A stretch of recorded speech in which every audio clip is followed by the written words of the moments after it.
Somewhere in the United States right now, a person is sitting in an emergency room convinced they are having a cardiac event. Racing heart, hives spreading across their chest, throat beginning to close. They ate dinner 3 hours ago. They have eaten the same meal dozens of times before with no reaction whatsoever. The doctors will run tests. They will find nothing cardiac. They will stabilize the patient, send them home, and in most cases spend months, sometimes years, before anyone connects what happened to a tick bite the patient received weeks earlier and forgot about entirely. This is not a rare edge case. The Centers for Disease Control estimates that over 450,000 Americans may currently have this condition. The actual number is almost certainly higher because most cases are never correctly diagnosed. The condition is called alpha-gal syndrome. It is a permanent allergy to red meat triggered by a single tick bite. And the tick responsible is currently expanding its range faster than any other tick species in North America, moving into regions where it has never historically been recorded, at a rate that is accelerating every single year. That expansion is going to make a lot more sense in about 4 minutes. But first, let me show you exactly what this tick does, how a single bite permanently rewires your immune system, and why the meat and dairy industry has very little interest in making sure you understand what is happening. What alpha-gal syndrome actually is, walk into any immunology department at a major research hospital and mention alpha-gal syndrome and you will get one of 2 responses. From researchers who have been following it since 2009, you will get a detailed and increasingly alarmed account of a condition spreading faster than the surveillance systems designed to track it. From general practitioners in most of the country, you will get a blank look. That gap between what the research community knows and what reaches the average patient is where most alpha-gal diagnoses are lost. Here is the mechanism. The Lone Star tick feeds on mammals throughout its life cycle. During feeding, it ingests a carbohydrate molecule called galactose alpha-1, 3-galactose alpha-gal, which is present in the cells of most non-primate mammals. Humans do not produce alpha-gal. Our immune systems are not calibrated to tolerate it. When the tick bites you, it injects alpha-gal directly into your bloodstream alongside its saliva.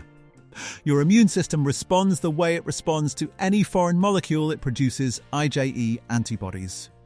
The same class of antibody responsible for anaphylactic reactions. Those antibodies remain in your system permanently.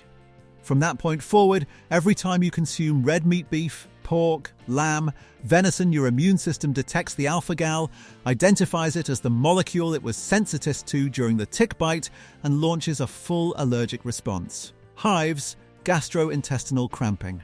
In severe cases, anaphylaxis, the delay between eating and reacting, is what makes this syndrome so difficult to diagnose. Unlike most food allergies which trigger a response within minutes, alpha-gal reactions occur 3 to 6 hours after consumption. By the time the reaction begins, the meal is long finished and the connection is not obvious. Patients eliminate foods randomly, visit multiple specialists, and in documented cases, spend an average of 7 years before receiving a correct diagnosis. Read that again. 7 years. For a condition caused by a single tick bite. The science nobody is talking about loudly enough. University of Virginia oncologist Thomas Platts Mills did not set out to discover a new allergy syndrome. He was researching why patients in rural Virginia were experiencing severe reactions to a cancer chemotherapy drug, while patients in urban areas tolerated the same drug without incident. The answer was alpha-gal. The rural patients had been exposed to Lone Star ticks, the urban patients had not. That discovery, published in the New England Journal of Medicine in 2008, opened a line of research that has since documented alpha-gal syndrome in tick-exposed populations across North America, Europe, Asia, and Australia. A 2021 study published in Clinical Infectious Diseases examined blood samples from patients in tick-endemic regions of the United States. Researchers found alpha-gal IgE antibodies in 34% of samples tested. More than 1 in 3 people in high-exposure areas carrying the biological marker of a condition most of them have never heard of. A 2022 CDC report formally acknowledged alpha-gal syndrome as an emerging public health concern, noting that reported cases had increased by over 15,000 between 2010 and 2022, while also acknowledging that surveillance systems almost certainly undercounted the true prevalence due to diagnostic delays and lack of physician awareness. The condition has no cure, no desensitization protocol, no medication that reverses the sensitization once it occurs. The only management strategy is complete permanent avoidance of red meat and, in severe cases, all mammalian products, including dairy.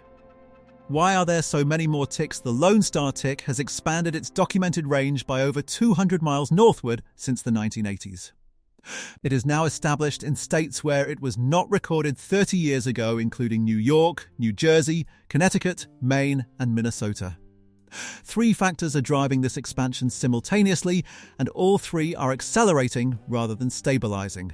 The first is climate. The Lone Star tick requires a minimum number of frost-free days to complete its 3-stage life cycle.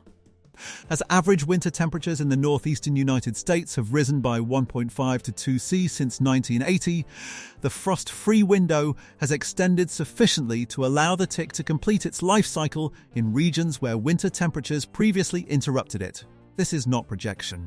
It is a documented correlation between temperature records and range expansion data collected by the CDC and multiple university research programs. The second is deer. White-tailed deer are the primary host for adult Lone Star ticks. The white-tailed deer population in the United States was approximately 500,000 in 1900. Current estimates place it between 25 and 30 million. That recovery, driven by hunting regulation, reforestation, and the elimination of large predators, created an explosion in the tick's primary reproductive host. The third is habitat fragmentation. Research published in PLOS One in 2018 found that tick density was significantly higher at forest edges where woodland meets lawn or garden than in continuous forest interior. A suburban garden backing onto a tree line is precisely the highest risk environment the research identifies, not deep wilderness, the backyard. These 3 factors compound each other. More deer means more tick reproduction. Warmer winters means more ticks survive. More fragmented habitat means more tick-human contact. The system is accelerating from every direction at once. What you can do awareness is the most undervalued protective measure. If you experience unexplained allergic reactions, particularly delayed reactions occurring hours after eating red meat, request an alpha-gal IG blood test specifically. Most standard allergy panels do not include it. Permethrin-treated clothing reduces tick attachment by over 90% in field studies. Tick checks within 2 hours of outdoor exposure, focusing on the scalp, behind the knees, and in the groin and armpit areas, catch most attached ticks before feeding is complete. The Lone Star tick nymph, responsible for a significant proportion of human bites, is approximately the size of a poppy seed. It is not visible without careful inspection. Sensitization can occur from a bite that was never noticed because the tick detached on its own after feeding.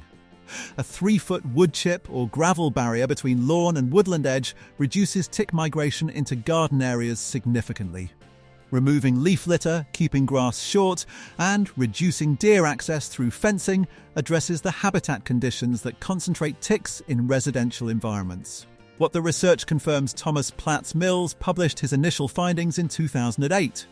The condition he described had almost certainly been occurring for decades before that in patients told they had idiopathic allergies, irritable bowel syndrome, or anxiety-related symptoms.